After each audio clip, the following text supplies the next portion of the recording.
বড়দের প্রণাম ও ছোটদের ভালোবাসা জানিয়ে শুরু করছি আজকের গল্প পাঠ।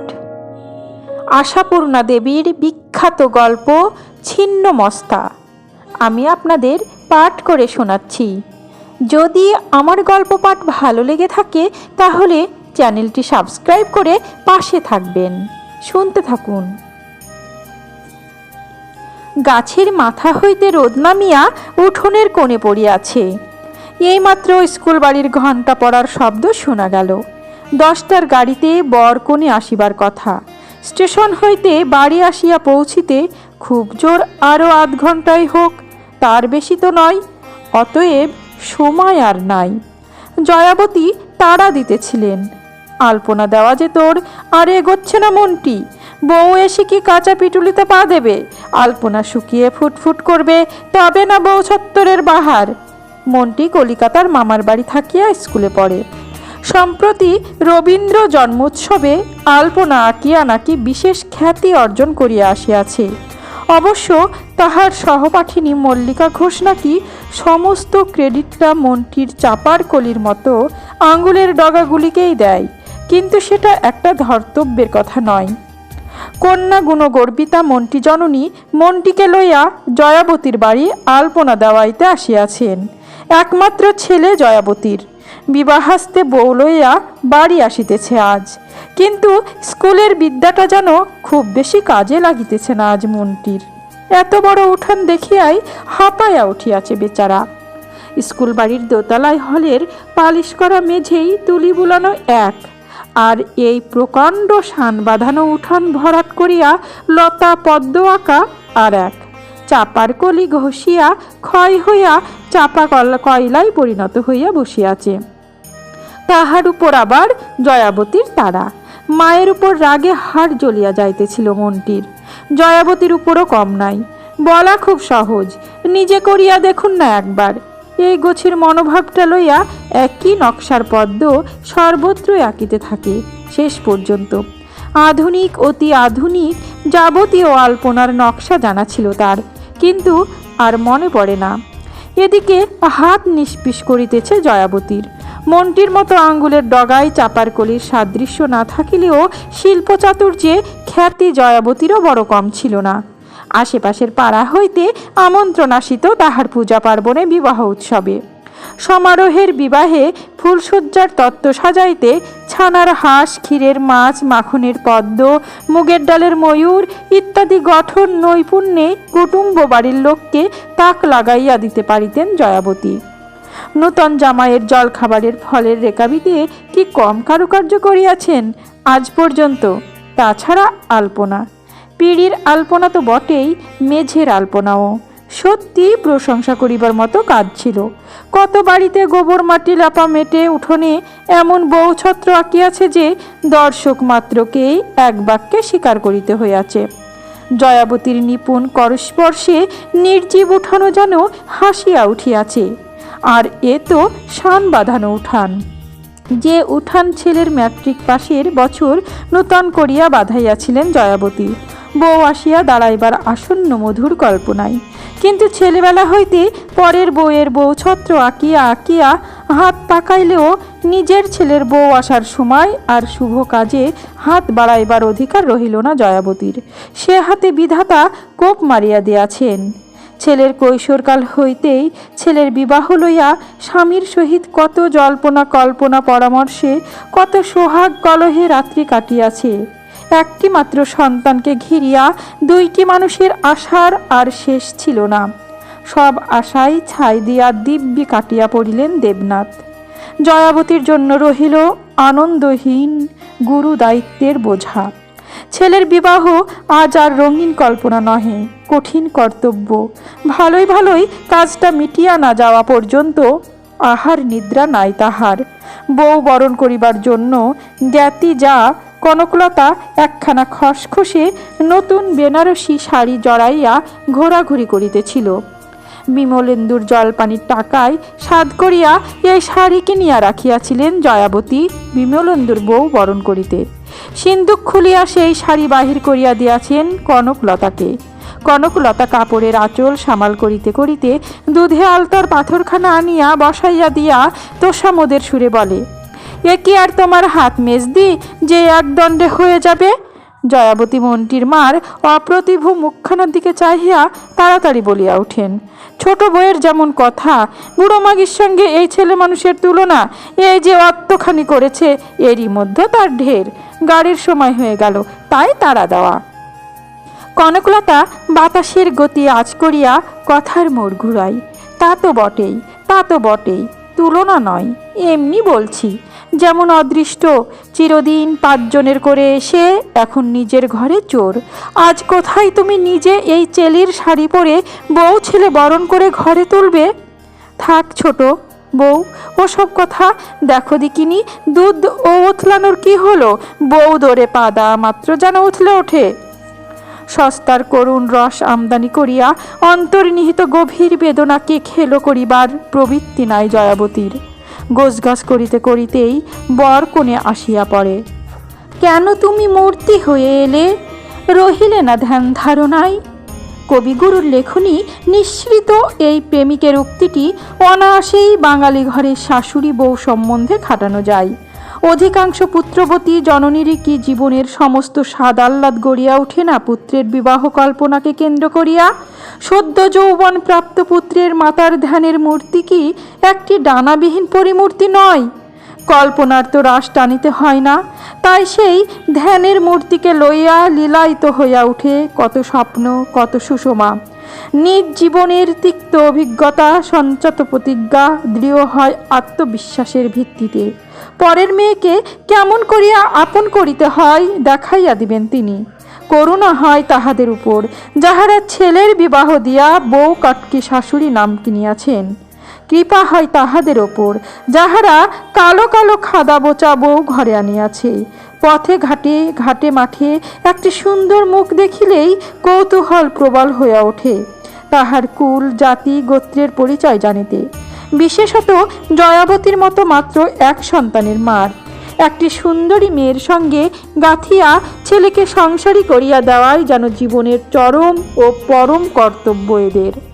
কিন্তু ধ্যানের ধারণা যখন সত্যই মূর্তি হয়ে আসিয়া ধরা দেয়, না, কথাটা বলা ঠিক হইল না। ধরা দিলে অনেক সমস্যাই মিটিত। আধুনিক মেয়েরা স্বামীকেই বড় ধরা দেয়, তা আবার শাশুড়িকে ধরা দেয় না, শুধু মূর্তি ধরিয়া আসিয়া দাঁড়ায়, নিজ মূর্তি। পরবর্তী ঘটনাটা ধরিবার চেষ্টা, ধরা না দিবার আক্ষেপ বিক্ষেপের সমষ্টি। তবু বিমলেন্দুর বইয়ের মতো বিয়ের কনে আসিয়ায় নিজ মূর্তি করার দৃষ্টান্ত আধুনিক মহলেও কম। শহরে মেয়েকে বাগ মানাইতে পারিবেন কিনা এই সন্দেহে পল্লী অঞ্চলের মেয়ে আনিয়াছিলেন জয়াবতী। প্রতিভা আসিয়া শহরকে টেক্কা দিল। বিয়ের কোণে কে কবে শাশুড়িকে শুনাইয়া বরকে মুখ নাড়া দেয়, এই যে শুনেছিলাম এত ভালো অবস্থা, তত ভালো অবস্থা, তার খুব দেখছি বটে। বাড়িতে এমন একখানা বড় আয়না নেই যে দাঁড়িয়ে চুলটা বাঁধি। ঘর সংসার গুছিয়ে তবে ভদ্রলোকের মেয়ে ঘরে আনতে হয়, বুঝলে? বাহারের মধ্যে দরজা জানালায় ছেঁড়া কাপড়ের পর্দা ঝোলানো, দেখলে হাসি পায়। দালান ঝাড় দিতে দিতে কথাটা কানে গেল জয়াবতীর। ধাক্কাটা প্রথম, তাই চলন্ত হাতটা হঠাৎ যেন অবশ হয়ে আসে। এ পর্যন্ত এ অঞ্চলে সাজুনে গোছুনে শৌখিন বলিয়া খ্যাতি ছিল জয়াবতীর। জয়াবতীর ভাড়ারে প্রত্যেকটি টিন রং করা, মাফিকসই, সেলফ, আলমারি, বোতল, কাচের জারের প্রাচুর্য ঝকঝকে চকচকে। জয়াবতীর ঘরদোর ছিমছাম ফিটফাট, ট্রাঙ্ক বাক্স সিন্দুক দেরাজ, সব শাড়ির পাড়ের ঘেরা টোপে ঢাকা, বিছানা ফর্সা বালিশের ওয়ারে ঝালর। এই সব আবার এই গ্রামের কজনের আছে? সম্প্রতি বউ আসিবে বলিয়া নিজের পুরনো আমলের ভয়েল শাড়ি কাটিয়া সমস্ত জানালা দরজায় পর্দা লাগাইয়া তো পাড়ার লোকের ঈর্ষাভাজনই হইয়াছেন। লোকে বলে, বউ আসছে বই তো রানী আসছে না, অত বাড়াবাড়ি কিসের? জয়াবতী সেই সাধের গৃহসজ্জা দেখিয়া বড় মানুষের মেয়ের নাকি হাসি পায়। বিমলেন্দু কি উত্তর দেয় শুনিবার জন্য কান খাড়া করিয়া রহিলেন জয়াবতী, কিন্তু গলা শোনা গেল না তার। জলপানি পাওয়া গ্রাজুয়েট ছেলে জয়াবতীর, ক্লাস 9-এর দাপটে বোবা বনিয়া গেল নাকি? তা বোবা ছাড়া আর কি? বারে বারে প্রতিভার কণ্ঠস্বরই তো কানে আসে। এই অজপাড়া গায়ে থাকতে হবে মনে করলেই তো আমার আত্মা পুরুষ খাঁচা ছাড়া হয়ে আসছে। কি বললে? আমাদের হুগলিও পাড়াগা বেশি বকোনা। কিসে আর কিসে? হুগলিতে কি নেই শুনি? কলের জল, লাইট, ফ্যান, কিসের অভাব? বাবার যেমন কাণ্ড, বিয়ে দেবার আর দেশ পেলেন না, ত্রিবেণীতে বিয়ে। আবার তো শুনছি সাংঘাতিক ম্যালেরিয়াও আছে, মরবো আর কি। চিরদিনের শান্তশিষ্ট জয়াবতীর শীতল রক্তে হঠাৎ যেন আগুন ধরিয়া যায়। যে ছেলেকে কোনোদিন উঁচু কথাটি বলেন নাই, তাহার সম্বন্ধে একটা তীব্র কটূক্তি মনে মনে উচ্চারণ করিয়া বসেন। জীব কি পক্ষাঘাতগ্রস্ত হইয়া গিয়াছে বিমলেন্দুর? তাই একটা উত্তর জোগাইল না। কি করিবেন? পর্দা ঠেলিয়া জয়াবতী নিজে তো আর ছেলে বইয়ের ঘরে ঢুকিয়া উচিত মতো উত্তর দিতে পারেন না বটে, কিন্তু প্রত্যেকটি কথার সমুচিত উত্তর অবিরত মনের ভিতর পাক খাইতে থাকে। পরিপাটি করিয়া ঝাটপাটি দিয়া ঝকঝকে মাজা ঘড়াটি লইয়া ঘাটে যাইবার সামর্থ্য ও স্পৃহা দুই চলিয়া যায় যেন। এই বউ হইল বিমলেন্দুর, জয়াবতীর দীর্ঘ তপস্যার ফল, প্রায় আজীবনের আশার কুসুম। তবু মুখোমুখি কিছুই বলা চলে না, ব্যবহারে 19-20 করাও শক্ত। বিমলেন্দুকে যে বলিবেন কিছু, তাই বা সম্ভব কোথায়? বিমলেন্দুই যদি উল্টো বলিয়া বসে, ছেলে বউয়ের ঘরে কি তুমি আড়ি পাততে গিয়েছিলে তখন? অতএব মনের রাগ মনে চাপিয়া প্রত্যহের মতোই বৈকালিক জলযোগ সাজাইয়া লইয়া স্নেহপূর্ণ কণ্ঠে ডাক দিতে হয় বউকে। অল্পাহারের কথা তুলিয়া অনুযোগ অভিযোগও করিতে হয়, কিন্তু ভিতরে ভিতরে সমস্ত কিছু তিক্ত বিরস হইয়া থাকে। বউকে আপন করিয়া লইবার সাধু সংকল্প এই একটি মাত্র ঝাপটায় কোথায় উড়িয়া যায়। দিন 12-14 পরে বধূকে পিত্রালয়ে পৌঁছাইয়া দিয়া কলিকাতায় ফিরিয়া গেল বিমলেন্দু। জয়াবতী যেন মুক্তির নিঃশ্বাস ফেলিয়া বাঁচিলেন। কিন্তু কেন এমন হইল? বিমলেন্দুর জন্য প্রাণ কেমন করিল না কেন জয়াবতীর? বিমলেন্দুর বিদায় বেদনাটা যেন ভাষা ভাষা ঝাপসা। উৎসব শেষে নিমন্ত্রিত ব্যক্তির বিদায় লওয়ার মতোই যেন স্বাভাবিক ঘটনা। নূতন বইয়ের মতো বিমলেন্দুও যেন একজন অভ্যাগত মাত্র। অথচ বিমলেন্দুর পাঠ্যাবস্থা হইতে এই বিদার পর্বটা কি এক শোকাবহ ঘটনার সামিলই করিয়া তুলিলেন জয়াবতী। 3 দিন আগে হইতে কান্না শুরু হইত তাহার। এজন্য স্বামীর কাছেই কি কম তিরস্কার খাইয়াছেন? উঠিতে বসিতে উপচাইয়া পড়া সেই অশ্রু সমুদ্র কোথায় শুকাইয়া গেল আজ? 32 নারীর যে বন্ধন ছিঁড়িয়া গিয়াও মাতা পুত্রকে কোথায় যেন অদৃশ্য ডোরে বাঁধিয়া রাখিয়াছিল এতদিন, তেমনি কোনো অদৃশ্য আঘাতেই কি নির্মূল হইয়া গেল সেই বন্ধন? কদিনের অগাছল সংসারটাকে গুছাইয়া লইয়া কি এত বড় দরকারি কাজ হইল জয়াবতীর যে ছেলে বউ বাড়ির চৌকাঠ ডিঙ্গাইতে না ডিঙ্গাইতে আগা গোড়া উলট পালট করিয়া গুছাইতে শুরু করিয়া দিলেন। মুক্তি জিনিসটা কাম্য হইতে পারে, কিন্তু বেশ সহজবাচ্য কি? পরিপাক করিয়া নিশ্চিন্ত থাকা যায়? 1 মাস 2 পরে আবার নিজে হইতেই তো বউ আনার কথা তুলিতে হইল। কিসের যেন একটা ছুটিতে সম্প্রতি বাড়ি আসিয়াছিল বিমলেন্দু। জয়াবতীর মনে হইল ছেলে যেন ভার মনক্ষুণ্ণ। মায়ের দিকে যে দৃষ্টিতে চাহিতেছে সে কি অভিযোগের নয়? বরাবর বাড়ি আসিলেই মায়ের সঙ্গে যত গল্প হয় তাহার রাত্রে খাওয়ার সময়। সারা পাড়া নিশুতি হইয়া যায় শুধু জয়াবতীর ঘরে 3 দিনের খরচের কেরোসিন একদিনে পড়ে। এবারে 5 মিনিটে খাওয়া সারিয়া তাড়াতাড়ি উপরে উঠিয়া গেল বিমলেন্দু। মাকে একবার বলিয়াও গেল না।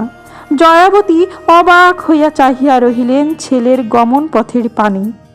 অনেক রাতে যখন নিচের কাজকর্ম সারিয়া জয়াবতী উপরে উঠিলেন, তখন ছেলে ঘুমে অচেতন।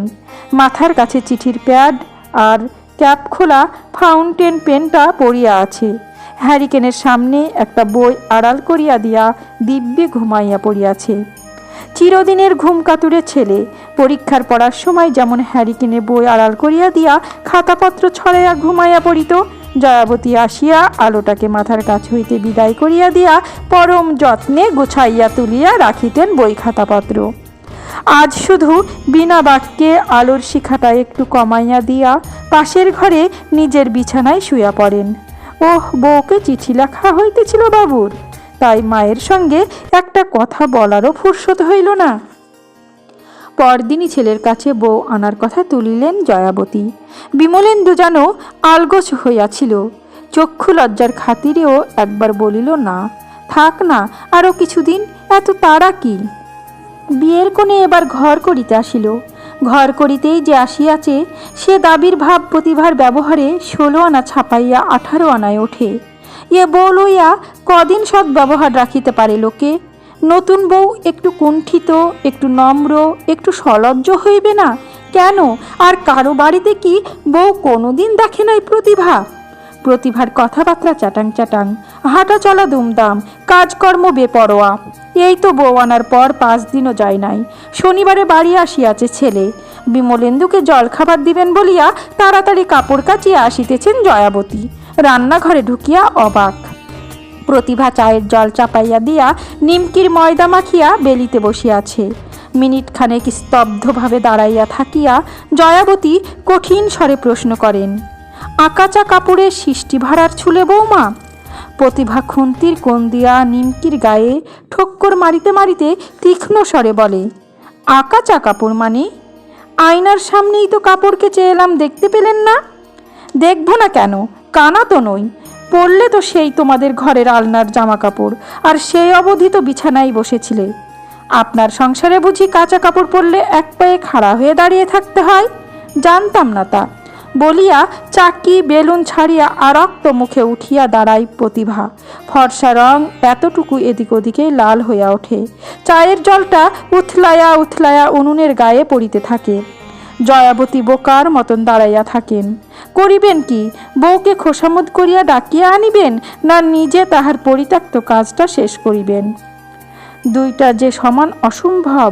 হঠাৎ এক সময় চোখ পড়িল, চা খাবার না খাইয়াই বেড়াইতে বাহির হইয়া গেল বিমলেন্দু। বোধ করি জীবনে এই প্রথম।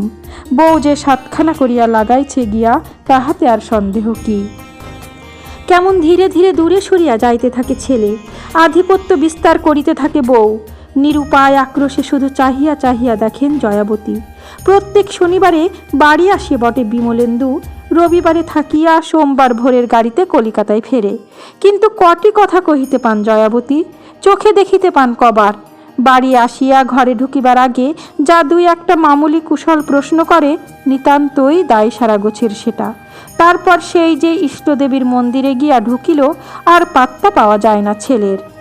রাত্রি 10টায় জয়াবতী যখন বিরক্তিতিক্ত কণ্ঠে আহারের জন্য ডাক দেন, তখন নামিয়া আসে বিমলেন্দু।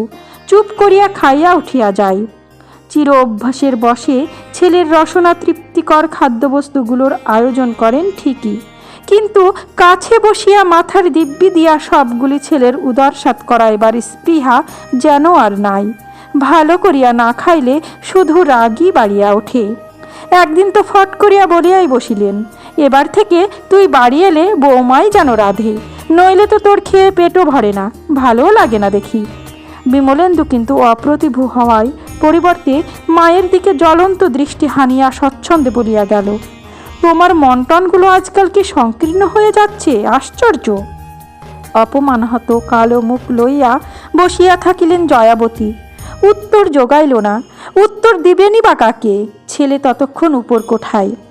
পাড়া গায়ে পাড়া বেড়াইবার প্রথাটা রীতিমতোই আছে।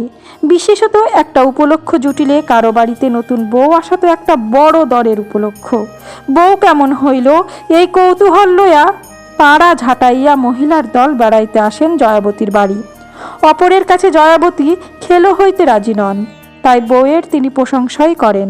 কিন্তু অন্তঃসারহীন কৃত্রিম সেই ভাষা বুঝিয়া ফেলিবার মতো বুদ্ধি এদেশের 12 বছরের মেয়েটিরও আছে।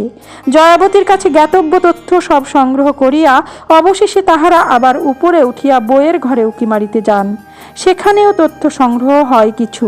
পাড়ার লোকে বেড়াইতে আসিলে তাহাদের সম্মানার্থে যে নিচে নামিয়া আসিয়া আসন পিড়ি দেবে, এ তো গরজ পড়ে নাই প্রতিভার। তবে উপরে কেউ উঠিয়া আসিলে গুছাইয়া গল্প করিতে আপত্তি নাই তাহার। জয়াবতীর দুর্ব্যবহারের পরিচয় দিবার জন্যও তো শ্রোতার প্রয়োজন। শ্রোতারাও অবশ্য শুনিতে অরাজি নয়।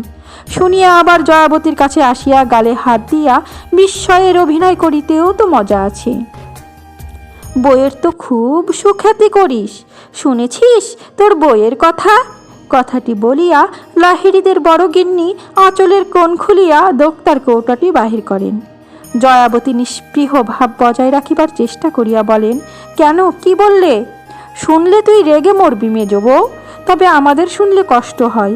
আহা, একটা মাত্র ছেলের বউ, মনের মতন না হলে কি কম দুঃখের কথা? জয়াবতী উদাসভাবে বলেন, আর দিদি মনই নেই? তা মনের মতন সেই একজনের সঙ্গে সবই চিতাই গেছে, এখন ওরা ভালো থাকলেই ভালো। আহা, তা তো বুঝলাম, তবু বেঁচে থাকতে হলে সবই চাই। বেটার বউ এসে কোথায় একটু দেখবে শুনবে তা নয়, বউ যেন মনোয়ারি গোড়া। আমি কোথায় ভালো মানুষই করে বললাম, হ্যাঁ গা বাছা, আজ একাদশীর দিন, ঝি আসেনি, শাশুড়ি মাগি খেটে মরছে, তুমি বরং বাসন কখানা মাজলে পারতে। মুখ ঝাপটা দিয়ে বলে কি, কে জানে তবে কি তিথি নক্ষত্র পড়ছে, পাজি পুঁথি নিয়ে তো বসে নেই, আমার কাজর পছন্দ হলেই তো। শোনো দেখি কথা। জয়াবতী অবশ্য অনেক শুনিয়াছেন, তবু অপরের সামনে দোষারূপে জ্বলিয়া উঠিয়া বলেন, হ্যাঁ, এখন তো এই বদনামি হবে। আমার ভারাক্রান্ত ছেলেকেও তাই বুঝিয়েছে, পায়ের ওপর পা তুলে 24 ঘন্টা উপর তলায় বসে আছেন, কুটুটি নাড়েন না, পছন্দ মতন কাজ করলেই পছন্দ, কাজ দেখলে গা জ্বলে যায়, চেষ্টাকৃত ভদ্রতার আবরণ খসিয়া পড়ে। কেন, কি দায় পড়িয়াছে জয়াবতীর বউয়ের সুনাম রাখিতে? বউ যদি পাড়ার লোকের কাছে নিন্দা করিয়া বেড়ায় তাহার? লাহিড়ী গিন্নি গভীর পরিতাপের ভঙ্গিতে গালে হাত দিয়া বলিয়া ওঠেন, হ্যাঁ রে, বিমল যে তোর সোনার ছেলে, সে কিছু বলে না? তেমন সাকরার হাতে পড়লে সোনাও লোহা হয়ে যায় দিদি। কি জানি বাবা, কলিকালার কাকে বলেছে। আহা, 5টা 7টা নয়, একটা ছেলের বউ ঘরে ঢুকতে না ঢুকতেই পর করে নিলে, মরে যায় চিরদিনের ভালো মানুষ, তোর কপালে এত দুর্ভোগ। লাহিড়ী গিন্নি বোধহয় সহজে থামিতেন না, এমন মনোহর পরিবেশটি গড়িয়া উঠিয়াছিল। আসর মাটি করিয়া দিল নাতনি লাবণ্য আসিয়া, দিদিমা শিগগির চলো, বাবা এসেছে, মামিমা তোমায় ডাকছে। যত মুখরোচক আলোচনাই হোক, জামাই আসিয়াছে শুনিয়া আর বসিয়া থাকা চলে না। লাহিড়ী গিন্নি উঠিয়া পড়েন, উঠিতে পারেন না জয়াবতী, হাতের ঘড়াঘড়িটার মতো নিশ্চল হইয়া বসিয়া থাকেন। আবরণ জিনিসটা একবার খসিয়া গেলে অবস্থাটা হইয়া ওঠে মারাত্মক, চক্ষু লজ্জার বালাই আর থাকে না কোনো পক্ষেরই। জয়াবতী প্রায় প্রত্যাহ কাঁদিয়া কাটিয়া পাড়ার কারুর না কারুর বাটি বেড়াইতে যান, আর মনের ভার লাঘব করিয়া আসেন। প্রতিভা বাড়িতেই সমব্যথী জুটাই আনিয়া সারাদিন শাশুড়ি চরিত আলোচনাস্তে পরন্ত বেলায় উঠিয়া চুল বাঁধে, গা ধোয়, পরিপাটি করিয়া সাজিয়া ছাদে গিয়া বসে, নয়তো বরকে চিঠি লেখে। জয়াবতী আসিয়া দুমদাম করিয়া সংসারের কাজ করেন, আর বউকে শুনাইয়া শুনাইয়া রূঢ় মন্তব্য প্রকাশ করিতে থাকেন। বউ কখনো অগ্রাহ্য ভরে ঠোঁট ওল্টায়, কখনো পাল্টা একটু কটু মন্তব্য করে, তবু সব সহ্য হয় না বিমলেন্দুর পরিবর্তন। আজকাল আর মায়ে ছেলের কথাবার্তা নাই বলিলেই চলে, গুম হইয়া থাকে বিমলেন্দু, অথচ বউয়ের সঙ্গে যে গল্প ফুরাইতেই চায় না, সেটা তো চোখে পড়ে অহরহ। মা বলিয়া সমীহ করে না কেউ। তাছাড়া আরেকটি বদ অভ্যাস সৃষ্টি হইয়াছে জয়াবতীর, ছেলে বউয়ের ঘরের জানালার ধারের কাছে কোনো একটা কাজের ছুতোয় দাঁড়াইয়া পড়া। হাই, কেন জয়াবতীর এত অধপতন? সুখ তো তাহাতে নাই, বরং দুঃখই বাড়ে। ঘরের জানালায় কান্না পাতিলে কি এ কথা শুনিতে পাইতেন জয়াবতী? আসল কথা হিংসে, বিধবারা ভারী হিংসুটে হয়, বরাবর জানি আমি। নিজেদের স্বাদ আহ্লাদ সব ঘুচে গেছে কিনা, তাই পরের সুখ দেখলে হিংসেই প্রাণ ফাটে। এই যে তুমি আমার কাছে একটু বসো, কি দুদণ্ড গল্প করো, সহ্য হয় না, বুক ফেটে যায়। হয়তো বিমলেন্দু ক্ষীণ একটু প্রতিবাদ করে, কিন্তু সে এমনই ক্ষীণ যে জয়াবতীর কানে আসে না। বইয়ের পরবর্তী উত্তরটাই কানে আসে, আহা, তুমি আর বুঝবে কি, তোমার সামনে তো ভিজে বেড়ালটি। বলি, পাড়ায় পাড়ায় নিন্দে ছাড়াই কি বাতাসে উড়ে গিয়ে বাড়ির লোক না রটালে? এত বলি মরে যাচ্ছি, কলকাতায় নিয়ে চলো আমায়, আমিও তো খুঁজে মরে যাচ্ছি গো প্রতিভা রানী, বাড়ি পাচ্ছি কই। কে বলিল কথাটা? বিমল। জয়াবতী বাঁচিয়া আছেন তো? সজ্ঞানে সুস্থ মস্তিষ্কে? আরও বাঁচিবার প্রয়োজন আছে? তবু ভাত বাড়িয়া খাইতে ডাকিতে হয়। এই দুর্গতি জয়াবতীর। বাড়িতে আর তৃতীয় ব্যক্তি নাই যে ডাকিয়া দিবে। অবশ্য ডাকেন বলিয়া যে সে ডাক স্নেহে বিগলিত এমন নয়। স্বভাব বহির্ভূত স্বরে কথা কহিতে দেখা যায় আজকাল জয়াবতীকে।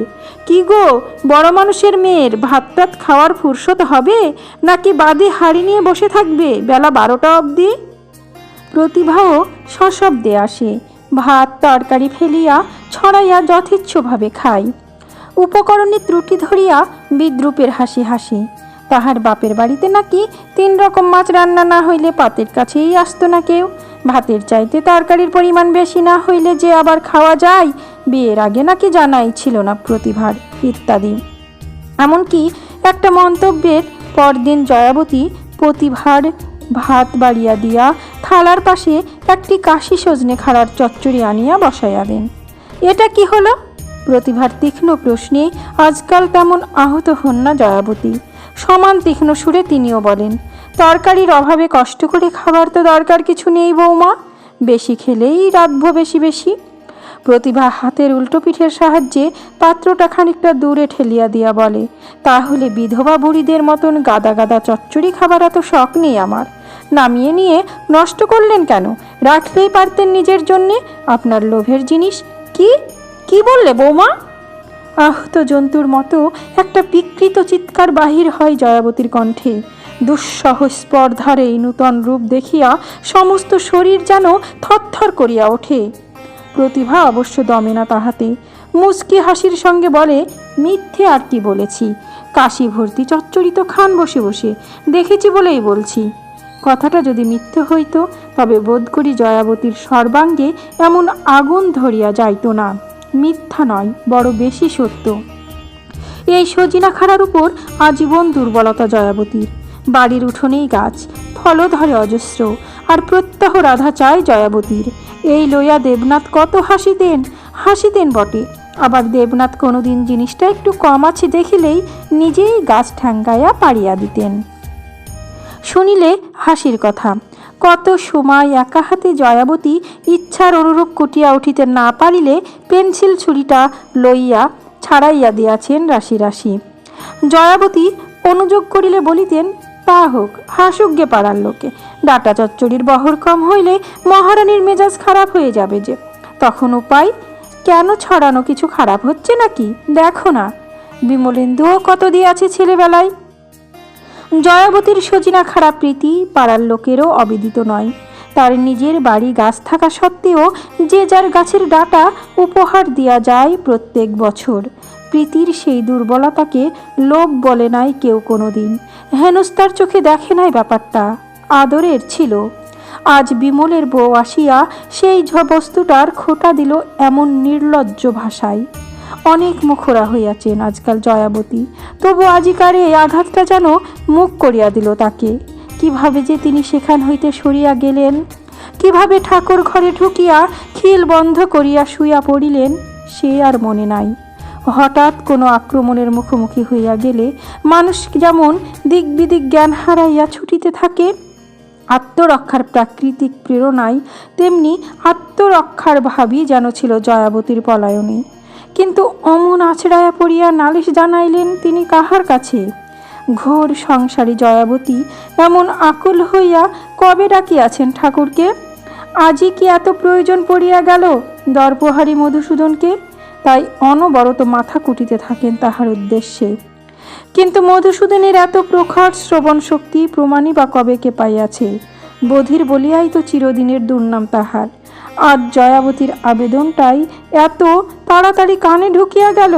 আর আশ্চর্য, প্রতিভার মতো একটা তুচ্ছ প্রাণীর দর্প চূর্ণ করিতে একেবারে গদাটারই প্রয়োজন হইল বীরপুরুষের। বিরাট সেই গদাটা যে প্রতিভার দর্পের সঙ্গে সঙ্গে আবেদনকারিণীর পাজর কখানাও চূর্ণ করিয়া বসিবে, সে বোধ রহিল না, এমনি বেহুশ। নাকি জয়াবতীর কাণ্ড জ্ঞানহীন আবদারে নিতান্তই বিরক্ত চিত্তে বেপরোয়া ছুড়িয়া মারিয়াছিলেন মারাত্মক অস্ত্রটাকে। আচমকা সেই ধাক্কাটা লাগিয়া গিয়া বিমলেন্দুর গায়ে। তা নয়তো কি, যে বিমলেন্দু নিত্য 2 বেলা ট্রামের ফুটবোর্ড হইতে লাফাইয়া রাস্তায় পড়ে, সেই দিনই বা সে সোজাসুজি রাস্তার বদলে রাস্তায় চলন্ত বাসের তলায় পড়িল কেন? সেদিনের মাথা কোটার মাত্রাটা কি বড় বেশি হইয়া গিয়াছিল জয়াবতীর? তাই নিজেও তিনি বিমলেন্দুর নিস্পন্দ মূর্তিটার মতোই নিস্পন্দ হইয়া দাঁড়াইয়া রহিলেন হাসপাতালের খাটখানার সামনে। বিমলেন্দুর মৃত্যুর মতো ভয়ঙ্কর একটা কাণ্ডের জন্য মাথা কুটিবার শক্তি আর খুঁজিয়া পাইলেন না। পাড়ার লোক বলাবলি করিয়াছিল, এ ধাক্কা সামলাতে পারবে না মাগি, পাগল হয়ে যাবে। কিন্তু কার্যক্ষেত্রে দেখা গেল পাগল হওয়া অত সোজা নয়। 2 চোখের কোলে কালির রেখা আর গালের হাড় 2টা একটা উঁচু দেখানো ছাড়া বিশেষ আর কোনো পরিবর্তন ধরা পড়ে না।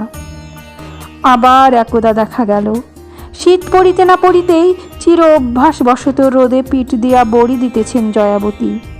আলাদা আলাদা পাত্রে তিল পোস্ত আর ছাঁচি কুমড়োর বড়ি, নৈপুণ্যের ঘাটতি কিছু নাই। দেখা গেল শীতের শেষের দিকে নাড়াচাড়া করিতেছেন কোটা আমশি আর কুলের আচারের পাথর লইয়া। দেখা গেল কুয়োর জলে ডাল আজ সিদ্ধ থাকিবার ভয়ে মাজা চকচকে পিতলের ঘড়াটা লইয়া ঘাটের জলানিতেই। এই তো উঠোনের মাচা হইতে লকলকে কুমড়ো ডাঁটার ডগা কাটিয়া কাটিয়া চুপড়ি বোঝাই করিতে দেখিলাম আজ। অতএব অনায়াসেই কল্পনা করা যায় ভাঙ্গা পাথুরি খানায় করিয়া সর্ষে বাটা, লঙ্কা বাটা আর পোস্ত বাটা সাজাইয়া লইয়া দিব্য গুছাইয়া রান্না করিতে বসিয়াছেন জয়াবতী। তা পৃথিবীর নিয়মিত এই। পাজর ভাঙ্গিয়া গেলেও অনুষ্ঠানের ত্রুটি হয় না মানুষের। এখনও অবশ্য প্রতিভার ভাত বাড়িয়া আহারে তাগিদ দিতে ডাকাডাকি করিতে হয় জয়াবতীকেই। তৃতীয় প্রাণী আর কই? তৃতীয় প্রাণী আবির্ভাবের সমস্ত সম্ভাবনা পর্যন্ত তো মুছিয়া দিয়া চলিয়া গিয়াছে বিমলেন্দু। চকচকে কালো পাথরের বড় থালায় পরিপাটি করিয়া সাদা ধবধবে আতপ চালের অন্ন বাড়িয়া রাখিয়া জয়াবতী ডাকেন, বৌমা, ও বৌমা, নেবে এসো মা, মুখে দুটো দিয়ে যাও। কণ্ঠস্বরে মমতার মাত্রাটা বড় বেশি পরিস্ফুট হইয়া ওঠে না। আশেপাশে জ্ঞাতিদের বাড়ি হইতে শুনিতে পাওয়া যায়। অবাক হয় তাহারা জয়াবতীর মমতা আর মহানুভবতার পরিচয়ে। স্নেহ বিগলিত করুণ স্বর করুণতর হইয়া ওঠে অনুরোধ উপরোধের সময়। পাখা হাতে করিয়া কল্পিত মাছি তাড়াইতে তাড়াইতে বলেন, খেতে পারছি না বললে চলবে কেন মা? শরীরটাকে তো রাখতে হবে। ভালো জিনিস খাওয়ার বরাদ্দ ঘুচিয়েছেন ভগবান। পোড়া বিধবার গুচ্ছির শাক পাতা ডাটা চচ্চড়ি না খেয়েও পাই কি? ভাত কটা ফেলে উঠো না মা, বরং আর 2 গাছা ডাটা নিয়ে দিই।